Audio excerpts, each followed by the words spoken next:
través de la guerra.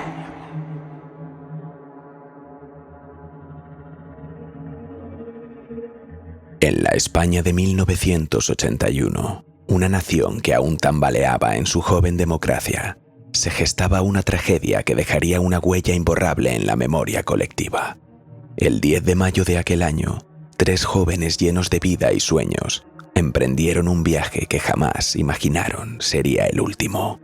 Luis Cobomier, de 29 años, trabajador en Aceriasa; Juan Mañas Morales, de 24, empleado de FEBE; y Luis Montero García, de 33, operario en Fiesa, partieron desde Santander con destino a Pechina, Almería. El motivo era celebrar la primera comunión del hermano menor de Juan.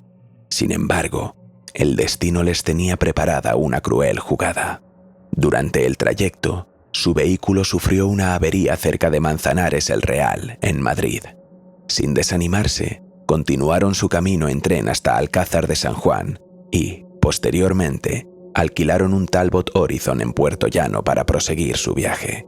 Desconocían que, días antes, ETA había perpetrado un atentado en Madrid y que la tensión en las fuerzas de seguridad estaba al máximo. En Roquetas de Mar, Almería, una denuncia ciudadana alertó a la Guardia Civil sobre la presencia de individuos sospechosos que coincidían con las descripciones de los etarras buscados.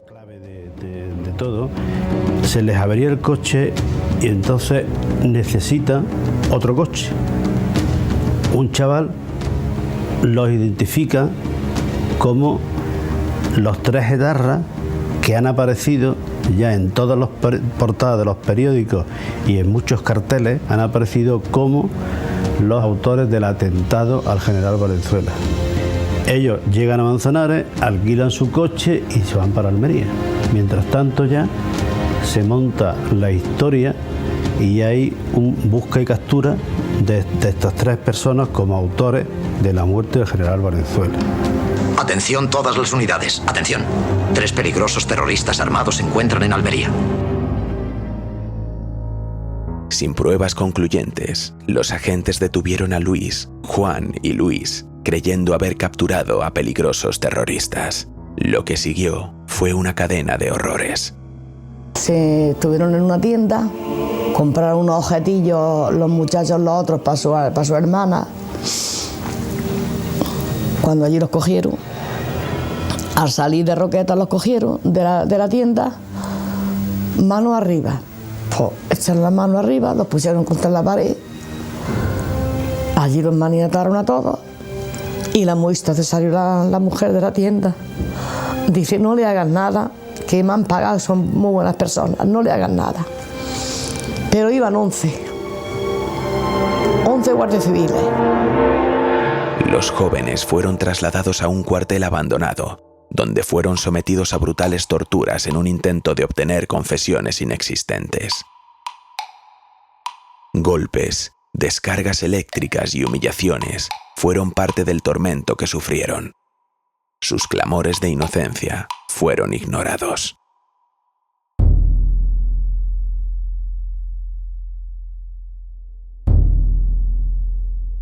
Tras las torturas, los agentes, en un intento desesperado por ocultar su atrocidad, dispararon a los jóvenes. Después, colocaron sus cuerpos en el vehículo alquilado y lo incendiaron, simulando un enfrentamiento con terroristas. La noticia oficial informó sobre la muerte de 3 etarras en un tiroteo. Horas después, los cuerpos de los jóvenes aparecieron calcinados dentro de un coche, en lo que las autoridades intentaron hacer pasar por un accidente. Los 3 chicos son torturados, mutilados de manos y pies y acribillados a tiros. Sus cadáveres, metidos dentro de su propio coche, son arrojados después por un barranco. Finalmente, los asesinos, miembros todos de la Guardia Civil, prenden fuego al automóvil para tratar de ocultar lo sucedido. Allí estuvieron pegándole, allí estuvieron, a uno le faltaba un brazo, a mi hijo le faltaba un ojo.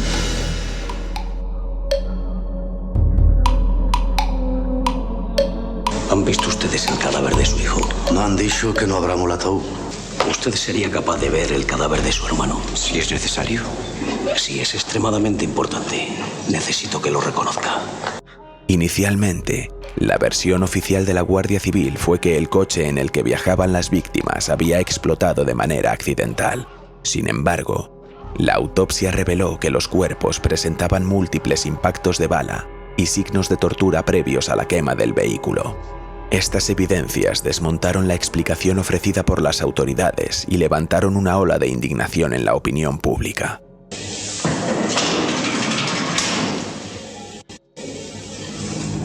Dios mío. Y los brazos. Y las piernas. ¿Es este? Sí. Y es Strueva. Fíjate en el cuello de ese. No cabe duda. A pesar de cómo están, yo apostaría que han sido torturados. ¿Qué ha dicho? Que han sido torturados. ¿Podría repetir eso delante de un juez? No, un momento. Yo no he dicho nada formalmente. Solo ha sido una opinión. Vamos, Oliver. En esta historia vamos a encontrar mucho miedo, Faustino. Pero no se preocupe. Llegaremos hasta el final.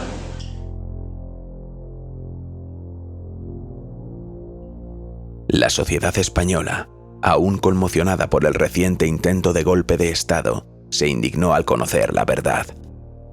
Las familias de las víctimas clamaron por justicia, enfrentándose a amenazas y obstáculos en su búsqueda de la verdad.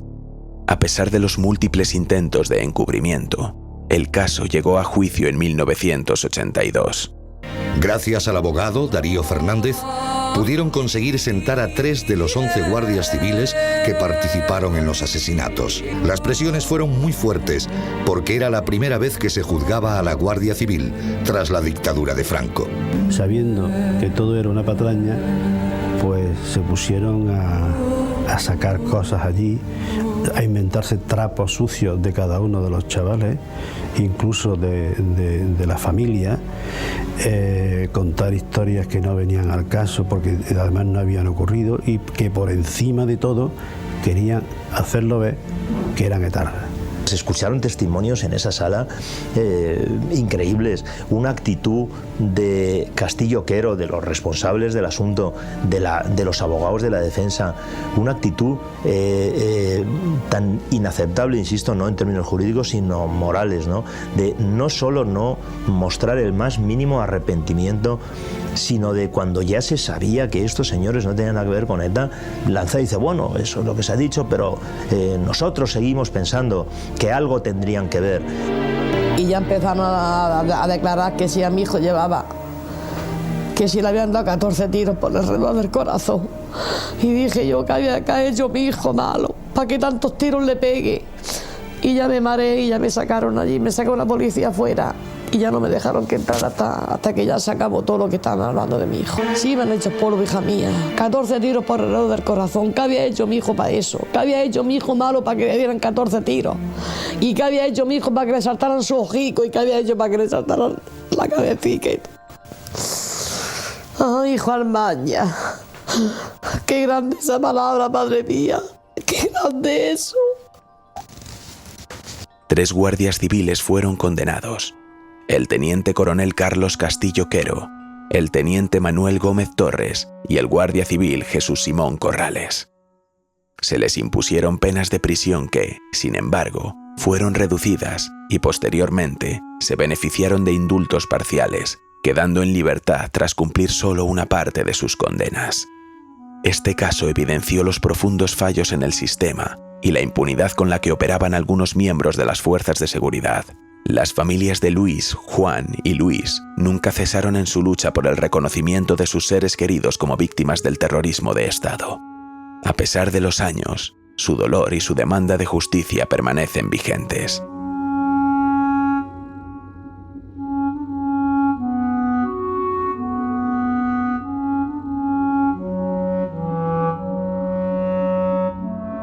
El caso Almería se convirtió en un símbolo de la impunidad con la que operaban ciertos sectores de las fuerzas de seguridad del Estado durante la transición. También puso en evidencia la necesidad de una reforma profunda en los cuerpos policiales para garantizar el respeto a los derechos humanos.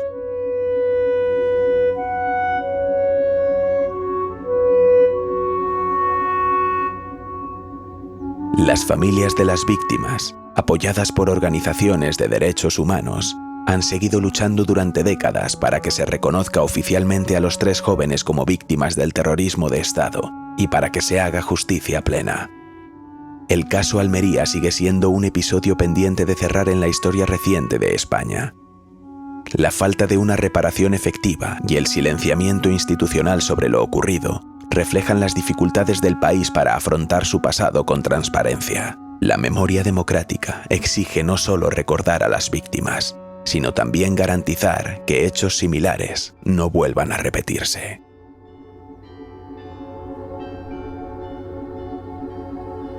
A través de la niebla, el caso Almería.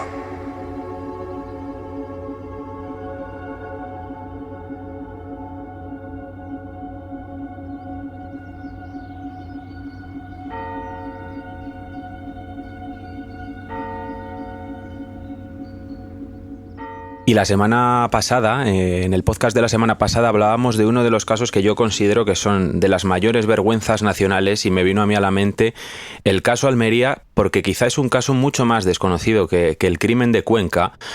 Cuando hablaba del crimen de Cuenca comentaba, ha sido hace 100 años, pero no cambió mucho la cosa, ¿no? Y entonces me vino a la cabeza este crimen, el caso Almería, que yo descubrí gracias a una película, luego lo comentaré, y para este programa he creído... Bueno, me apetecía poner de manifiesto este caso porque nos va a dar para hablar de muchas cosas, y por eso he querido que esta semana esté con nosotros Javier Antón. ¿Qué tal estás? Hola, encantado de estar aquí contigo, Javier. Pues si te parece voy a poner un poco en contexto a los oyentes para que luego podamos hablar de ello y nos metemos ya en el caso. Nos vamos a la plena transición española, cuando el país intentaba dejar atrás la dictadura franquista y consolidar la democracia. Pero la violencia policial seguía operando con impunidad. Uno de los episodios más atroces de este periodo fue el caso Almería, un crimen de Estado ocurrido en 1981, cuando 3 jóvenes fueron torturados y asesinados por la Guardia Civil tras ser confundidos con terroristas de ETA. El suceso conmocionó a la sociedad y reflejó el arraigo de métodos represivos heredados del franquismo dentro de las fuerzas de seguridad, la brutalidad con la que actuaron los agentes, deteniendo a los jóvenes sin pruebas y sometiéndolos a interrogatorios salvajes para finalmente ejecutarlos y después quemar sus cuerpos, evidenció que el terrorismo de Estado no era exclusivo de las dictaduras. Este caso fue llevado al cine, como decía, en 1984 con la película El caso Almería, dirigida por Pedro Costa, un film que denunció la impunidad policial y la falta de depuración dentro de los cuerpos de seguridad. Pero la cinta, como el propio caso, no tuvo el impacto que merecía en una España donde las estructuras de poder seguían protegiendo a los responsables de la represión. El caso Almería no fue un hecho aislado. Durante los años 80, el gobierno de Felipe González impulsó la guerra sucia contra ETA a través de los grupos antiterroristas de liberación, más conocidos como los GAL, un cuerpo parapolicial que secuestró, torturó y asesinó a presuntos etarras y a muchos inocentes, en un intento de combatir el terrorismo con métodos propios de una dictadura. Los GAL y el caso Almería muestran cómo el Estado, en su obsesión por el orden y la seguridad, justificó la tortura y la ejecución extrajudicial. La diferencia es que, mientras el caso Almería fue una brutalidad cometida por agentes sin respaldo político directo, los GAL fueron una estrategia sistemática de terrorismo de Estado financiada desde el gobierno. Ambos episodios, sin embargo, compartieron una misma realidad: la impunidad de las fuerzas de seguridad y la indiferencia de gran parte de la sociedad. Casos como el de Almería y como los GAL nos recuerdan que la tortura policial y el terrorismo de Estado no solo son una violación de los derechos humanos, sino también una forma de degradación moral del sistema democrático. Un Estado que recurre a la violencia y a la impunidad se convierte en lo que dice combatir. La democracia española, en su proceso de consolidación, no rompió completamente con los métodos del franquismo en sus fuerzas de seguridad, y eso dejó secuelas que aún hoy pueden rastrearse en las sombras de ciertas actuaciones policiales. La memoria de las víctimas sigue siendo un recordatorio de que la tortura no es justicia, la impunidad no es seguridad, y que un sistema que permite el abuso del poder está condenado a repetir los errores del pasado.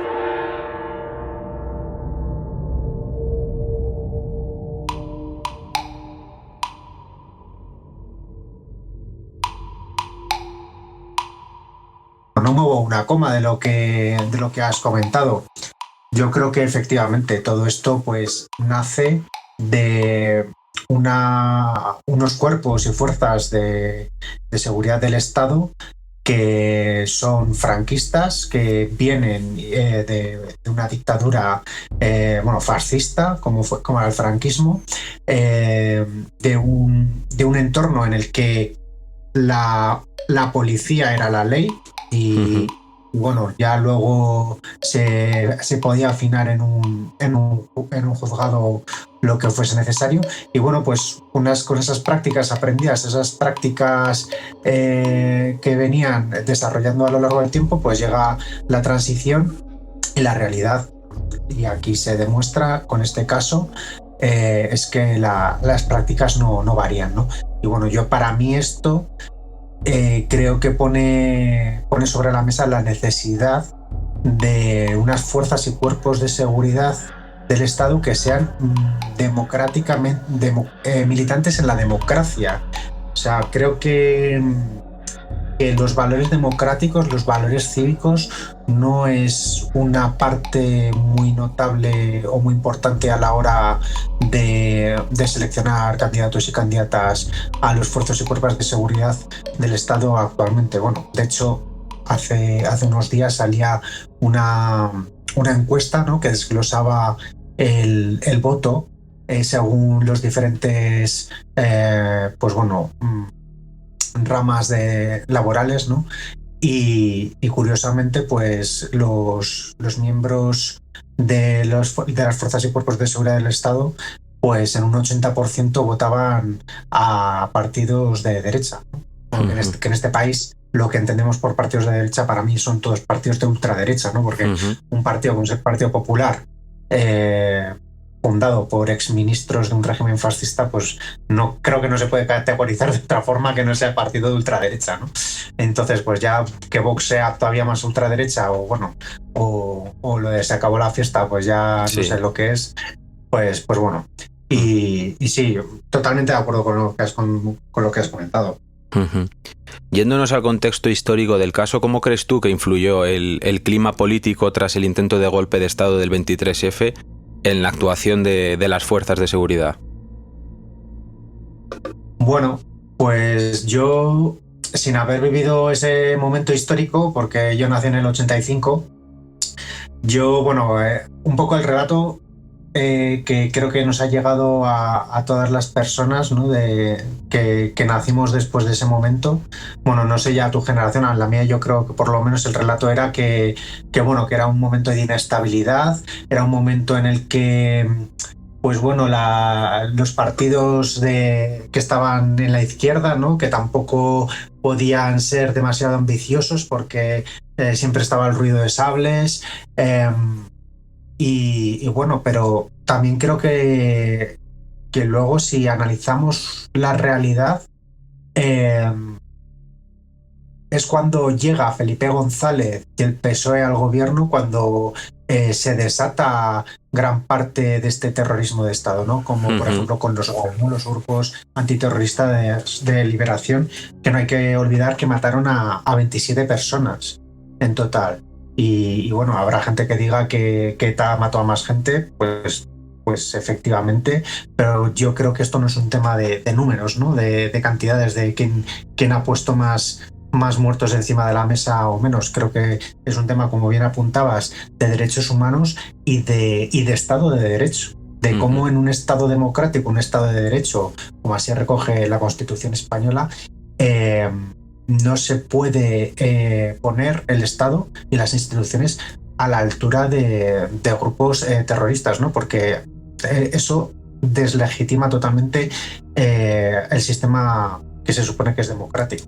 Y bueno, en ese momento yo creo que al final es complicado lidiar con esto a nivel de opinión popular, creo, porque mucha gente, probablemente todo el mundo, ataquemos este tipo de temas desde las vísceras, ¿no?, muy pasionalmente en un primer momento, ¿no?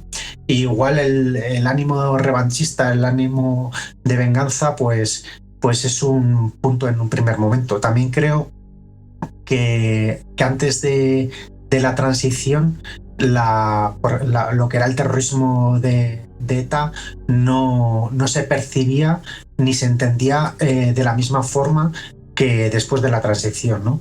En un primer momento, con la dictadura vigente, ETA se entendía como un movimiento antifascista, un movimiento contra la dictadura, etcétera.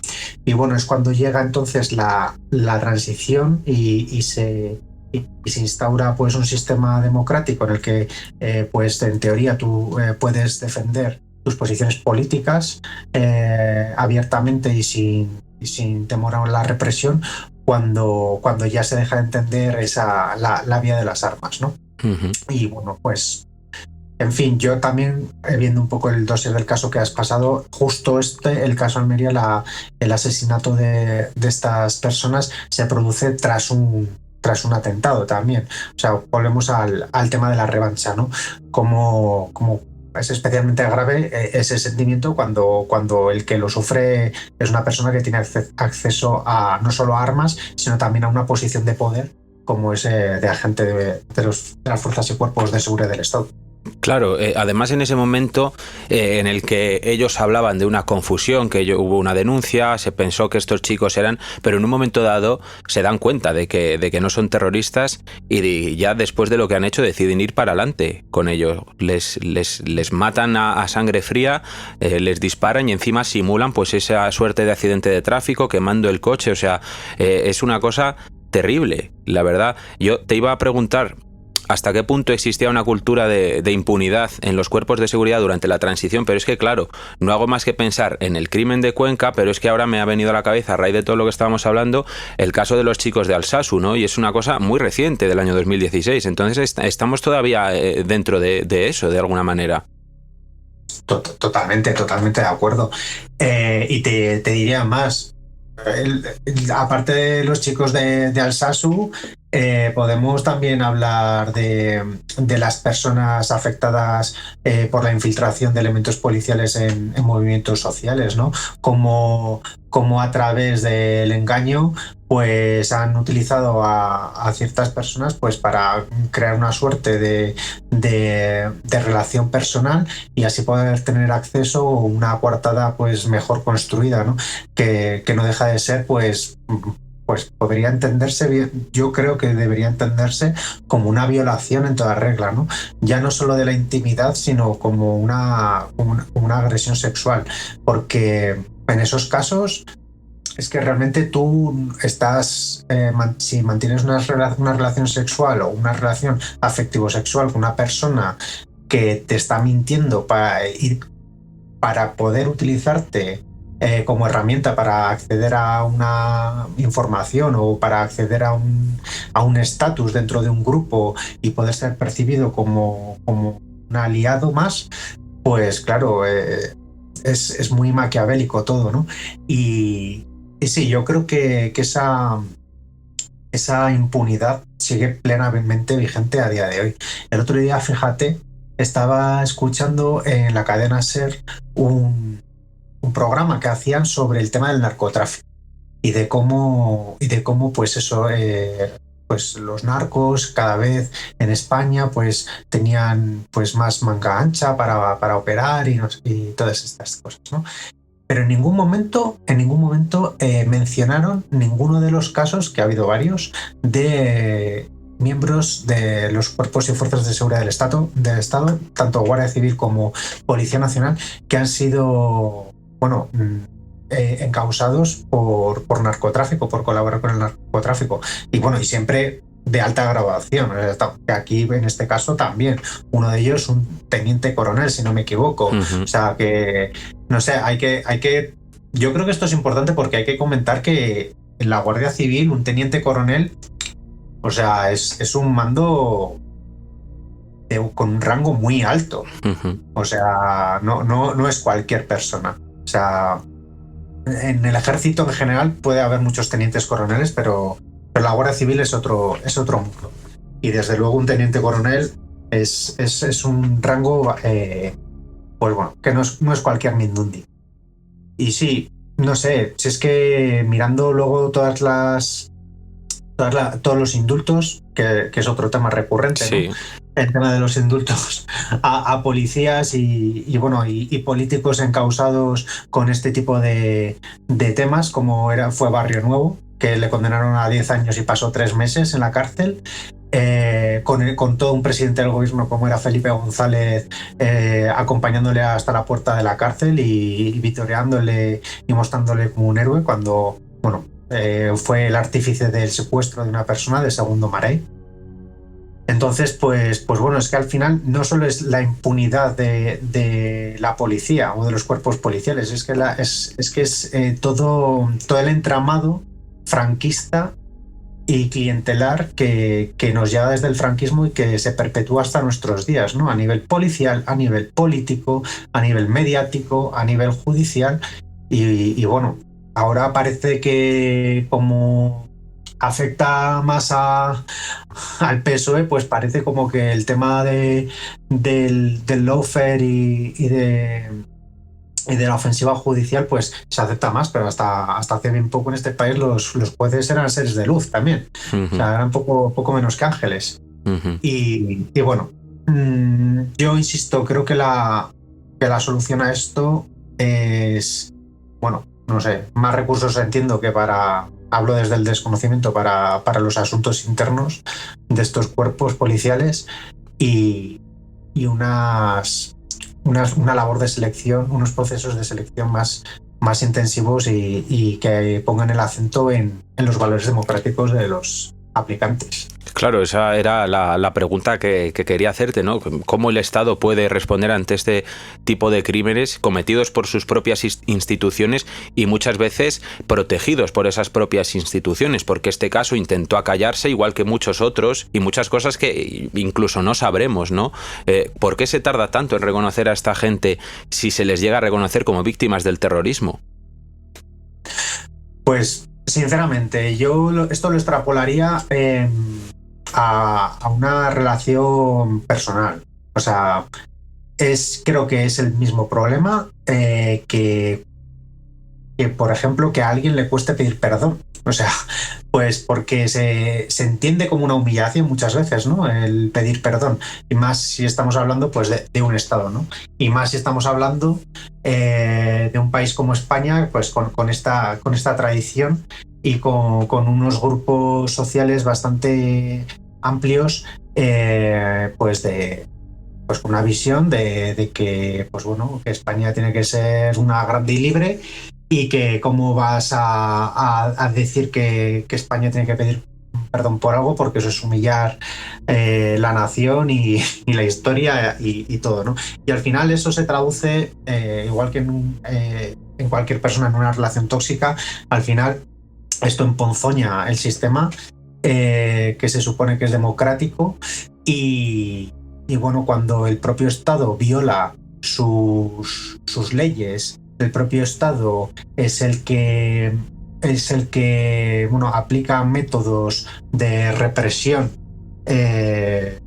pues como estos que básicamente son la tortura, el miedo y la violencia más feroz, pues bueno, cabe preguntarse, no sé, esto es un poco igual es una pregunta que voy a tirar un poco impopular, pero igual cabe preguntarse si eso no legitima precisamente las acciones violentas de los otros grupos, ¿no? Porque, claro, cuando tú estás predicando lo mismo, pues entonces igual estás legitimando las acciones en ese sentido, ¿no? Que vengan de la otra parte.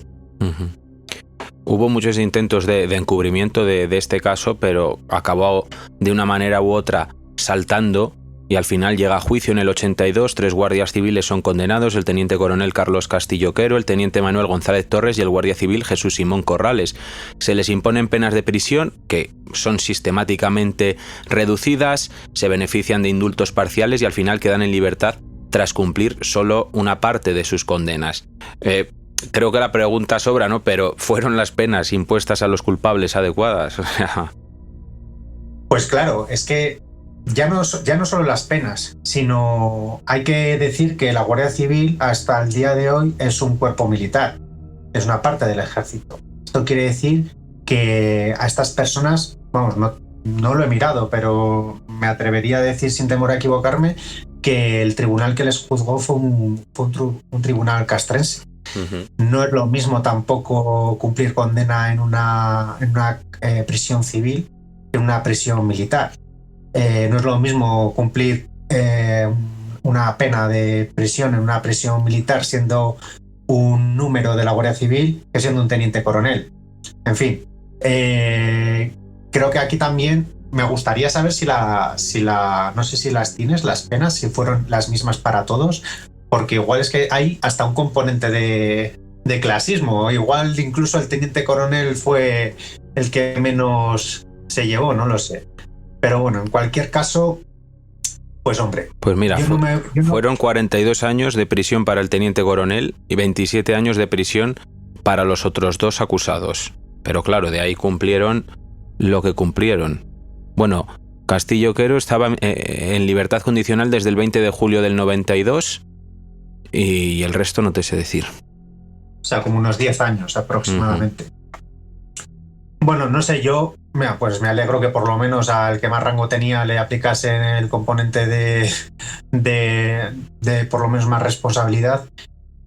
Yo no me gusta valorar nunca si las penas, ni en este ni en ningún otro tema, no me gusta valorar si las penas impuestas son adecuadas o no en cuanto a años de cárcel, porque no creo en el punitivismo. Además creo que, bueno, a pesar de todo, nuestro sistema penitenciario se supone que está encaminado a la reinserción social, con lo cual pues entiendo que si una reinserción social se puede hacer en menos tiempo, pues mejor. No creo en el punitivismo porque me parece que al final es una suerte de venganza también. Y creo que estas cosas lo que tienen que servir es para identificar puntos de mejora, en este caso dentro de las instituciones y dentro de los cuerpos policiales para que no se vuelvan a producir. Y ese es el problema realmente, que no se toma nota y no se ponen los recursos ni las soluciones pertinentes para que no se vuelva a dar, porque estamos hablando de de los 80, y es que esto se volvió a dar también con la Seizabala, que aunque perteneciesen, me da igual, a la banda terrorista ETA, tampoco merecían ni ser torturados como lo fueron, ni ser asesinados como lo fueron. Bueno, no es que no lo mereciesen por una cuestión de que fuesen buenas personas o no, sino que no lo merecían de acuerdo a nuestro ordenamiento jurídico. Y bueno, esto se ha seguido produciendo. Mencionabas los chicos de Alsasu, en mayor o menor medida, y se ha seguido produciendo pues en tantos otros casos. Creo que cualquiera que haya visto pues vídeos de algunas manifestaciones también puede ver cómo la policía muchas veces se sobrepasa en la represión de algunas manifestaciones, mientras que en las manifestaciones que son de otro signo, pues no sé, sospechosamente se contienen bastante más, o parecen contenerse bastante más. Sí, además esto lo estamos viendo últimamente. Yo lo he visto en España y mi pareja es italiana y en Italia está la cosa que las manifestaciones hay mucha gente que ya no va por miedo a eso, por las penas de cárcel. Incluso intentaron sacar un decreto para impedir que la gente pudiese salir a manifestarse a la calle. O sea, estamos llegando a esos límites. Un tema que ha salido muchas veces en este podcast y que vuelve a salir hoy, ¿cómo crees que puede afectar la impunidad en casos de abuso policial a la confianza en la justicia? Totalmente, ¿no? Yo creo que si tu percepción es que la policía es una institución que tortura, que es una institución en la que como te salgas 1 milímetro de la línea, pues te va a agredir físicamente. También lo vemos en las cuestiones de agresiones sexuales y violencia de género. ¿Por qué hay muchas mujeres que no van a denunciar? muchas de ellas relatan que cuando han ido a comisaría a interponer una denuncia o a relatar su experiencia, el feedback, lo que han recibido por parte del policía que las ha atendido ha sido pues ninguneo, ha sido pues quitar hierro al asunto o incluso ha sido poner en tela de juicio su relato, ¿no? Entonces, evidentemente, eso lo que hace es que no percibas esa institución, como es la policía, como una herramienta que te puede ayudar, que te puede ser de ayuda. Totalmente. Entonces, yo también, no sé, creo que estas cosas es que también me gustaría romper una lanza, si se puede decir así, a favor de la gente que hace la labor policial. También creo que es, o sea, poniéndome un poco en sus zapatos, creo que es complicado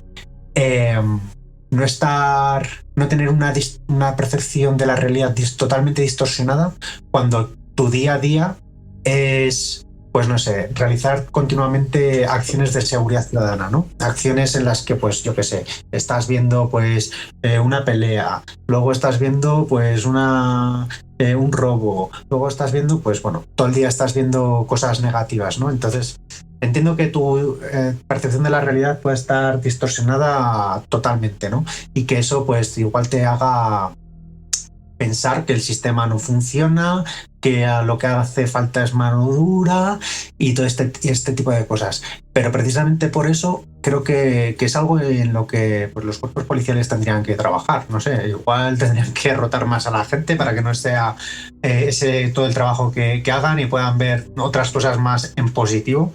No lo sé, porque al final el discurso este de la mano dura, que hace falta mano dura, que yo creo que se oye mucho en medios, sobre todo pues cuando hay algún tema, algún caso pues bastante escabroso, ¿no? Y claro, pues la gente lo que siente es frustración porque no se consigue pues al final encontrar un culpable, ¿no? O se tiene la sensación de que las penas no son lo suficientemente contundentes y al final se pone en tela de juicio o se más que en tela de juicio, igual lo que se hace es degradar a las instituciones democráticas diciendo que el Estado es garantista, como si fuese algo negativo. Y esto yo creo que es muy peligroso, porque precisamente el que tengamos un Estado de Derecho que sea garantista es lo que hace que podamos disfrutar pues de nuestra libertad y que precisamente, pues, por ejemplo, alguien, por mucha autoridad que tenga, no pueda venir y darte un tortazo, pues porque, no sé, estás cruzando en rojo por la calle, ¿no? Uh-huh. Entonces, pues bueno, yo aquí sí querría también reivindicar eso, que por mucho que en ocasiones pueda parecer que la legislación o que la ley o que la justicia no aplica penas suficientemente duras, por una parte, el Estado yo creo que siempre tiene que ser garantista, eso hace que nuestro país sea un país mejor y en segundo lugar, yo creo que no hay que obcecarse en el tema de las penas, como he dicho antes, no hay que ser punitivista, lo que hay que intentar es ver cómo se pueden evitar la comisión de los delitos. Uh-huh. Ha sacado un poco el tema medios de comunicación a la hora de tratar según qué tipo de temas y a la hora de dar información. ¿Cómo crees que afectó la información y la manipulación en la percepción del caso? Y bueno, es que a día de hoy también relacionándolo con el momento en el que nos encontramos a nivel social e histórico. ¿Te refieres a que la Guardia Civil cambió su historia varias veces? Uh-huh. Bueno, a ver, pues es que esto es... Yo creo que cualquier persona cuando alguien te cuenta una historia, luego la cambia, luego la vuelve a cambiar, pues al final todos entendemos que es un síntoma evidente de mentira, ¿no? y de falsedad. Entonces, pues bueno, solo puedo decir lo mismo. La gente pues probablemente lo que percibió fue que les habían pillado con el carrito de los helados, que lo que estaban intentando... Y es que además yo hay veces que también alucino con estas cosas, porque es como, a ver, lo de la patada para adelante, estar cambiando tu versión de los hechos 50 veces, creo que no le ha ayudado a nadie en la historia. O sea, no sé por qué se produce igual. A ver, también entiendo que ellos digan, hombre, no voy a decir si he sido yo, he cometido este delito y me habéis pillado, ¿no? Entiendo que tienen, bueno, que igual es algo instintivo, ¿no? Intentar salir airoso. Pero bueno, al final, pues yo creo que por parte de los guardias civiles, ellos lo puedo entender. Lo que no entiendo es que las instituciones les bailen el agua cuando se demuestra que o es evidente que ha pasado algo. Ahí es cuando se deteriora la imagen de las instituciones. Uh-huh. Cuando no se es tajante y se actúa para aislar a esos elementos. Entonces, claro, tú como guardia civil o ellos como guardias civiles podían haberse pasado, porque bueno, gente con poca cabeza hay en cualquier lado, pero claro, el problema es cuando la propia institución va a cubrirles las espaldas e intenta darles coartada, ¿no? Ese es el problema real. Uh-huh.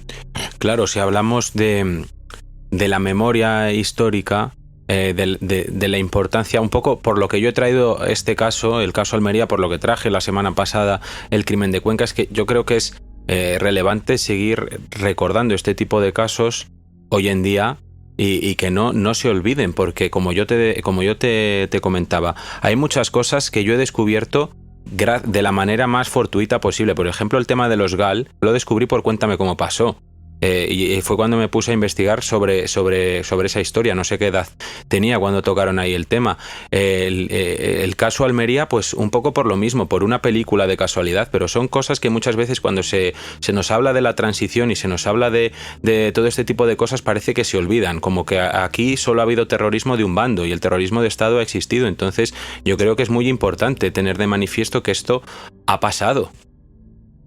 Totalmente de acuerdo. Es que además, para mí es muy... Creo que es algo que nunca se va a superar si no se reconoce a las víctimas tanto de la banda terrorista ETA como del Grapo, que fue otra banda terrorista que hubo en este país.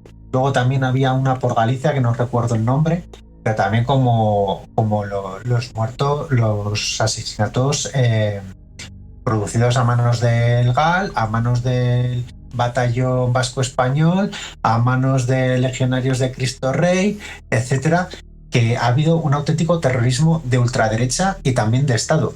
Y es muy grave, a mi parecer, que a día de hoy, en 2025, las víctimas, como dije, 27 personas asesinadas por los GAL, hoy en día el Estado español no reconozca su condición de víctimas del terrorismo. O sea, me parece algo atroz. Y mientras eso no se produzca, estaremos en una dinámica de vencedores y vencidos. Y creo que en esas dinámicas no son una base sólida para construir un futuro democrático y un futuro en paz. Pues para ir terminando, Javi, simplemente, ¿qué lecciones nos puede dejar, aunque ya hemos hablado de muchas cosas, qué lecciones nos puede dejar el caso Almería para la protección de los derechos humanos hoy? Porque es cierto que hemos tocado muchas cosas. Has hablado también del tema de los infiltrados, muchas cosas que estamos viviendo a día de hoy. Entonces, ¿qué lecciones nos puede dejar este caso, pues, para la protección de los derechos humanos? Pues es que la verdad que creo que las lecciones las tendrían que sacar igual más los cuerpos y fuerzas de seguridad del Estado. O sea, más que las personas corrientes como nosotros, ¿no? Es que al final igual visto desde cierta perspectiva, igual la lección que puedes sacar es no salgas de casa, ¿no? No te metas o no te metas donde no te llaman, pues lo que decías, no vayas a una manifestación a ver si vas a cobrar y en tu casa, que al final también, bueno, todo esto también yo creo que va un poco por ahí lo que se persigue, ¿no?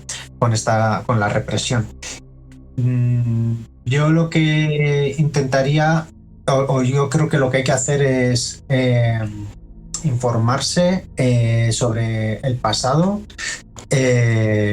intentar siempre tener una mirada crítica sobre las cosas y bueno, no sé, yo creo que cuando hablamos, pues eso, de cualquier institución, me da igual, policial, judicial, política, a cualquier nivel, saber que nadie es perfecto, que las instituciones están regidas por personas, que las personas somos imperfectas, que las personas cometen errores, que hay gente sin cabeza en cualquier lado y que no pasa nada por pedir perdón, ¿no? Que al final el reconocer un fallo, yo creo que ya no solo a la persona damnificada por ese error que se ha cometido, en este caso pues asesinatos, ¿no? Yo creo que ya le puede ser algo reconfortante por una parte, ¿no? Que la institución no se ponga del lado, en este caso de los asesinos, y se ponga del lado de las víctimas. Y por otra parte, pues que en la democracia hay que militar, que los valores democráticos no es algo que salga en un papel y que podamos exhibir cuando hay algo que no nos gusta. Los valores democráticos son tanto para bien como para mal, y que desde la venganza no se puede operar, porque nunca va a salir nada bueno. Que no se puede dar por hecho la democracia, aunque esté muy manida esa frase, pero es así. Y para cerrar, como has sacado el tema de lo de los infiltrados, ahora que esta semana ha habido muchísima polémica debido al discurso en los Goya de la productora de La Infiltrada con la película y todo, pues un poco para ver que esto sigue de manifiesto, ¿no? A día de hoy, ¿cuál es tu opinión de todo esto?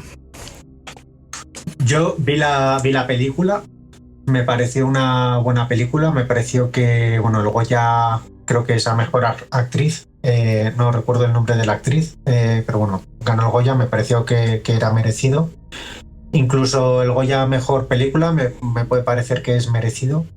Pero sí que cuando vi la película me pareció estar viendo una obra en la que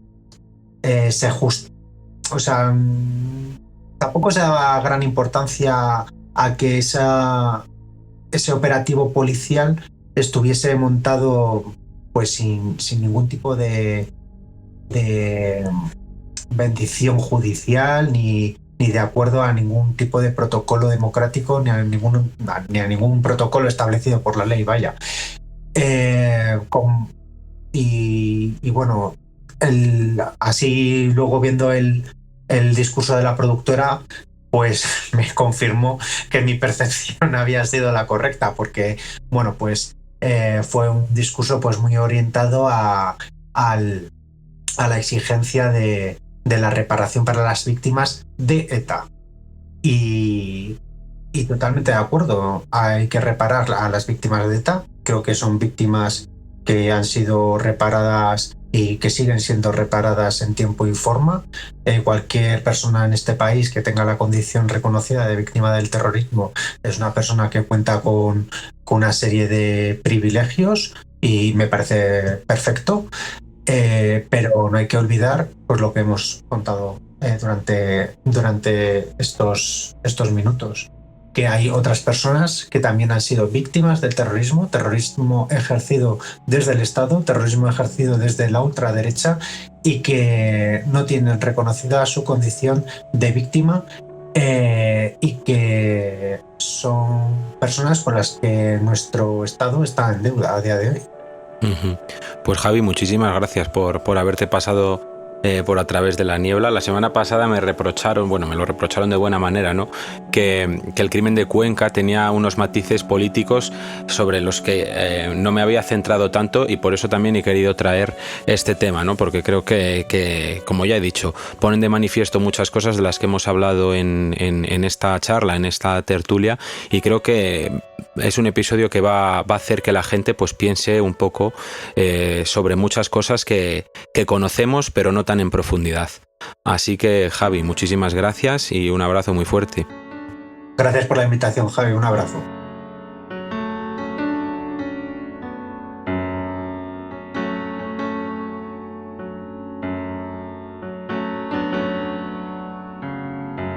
A través de la niebla. El caso Almería.